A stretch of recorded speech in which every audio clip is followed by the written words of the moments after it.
إلى جانب الكابتن رادوي. First of all, congratulations. How was the game?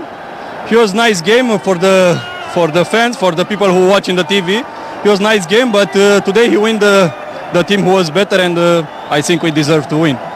But you lose today much goal. Yeah, I don't was 100% concentrate. It's my fault. I'm sorry for the fans, for my colleague from the team, because I have to score. I'm sorry again.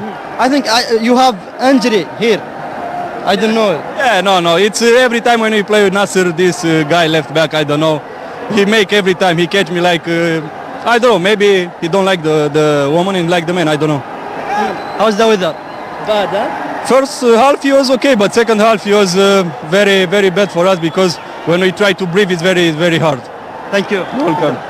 شكرا للاعب رادوي اللي تتحدث عن انها مباراة كانت جدا جميلة. سألته هناك اصابة تقريبا في بطنه، قال الباك رات، ما ادري يقصد اي لاعب، لكن عموما نتحول الى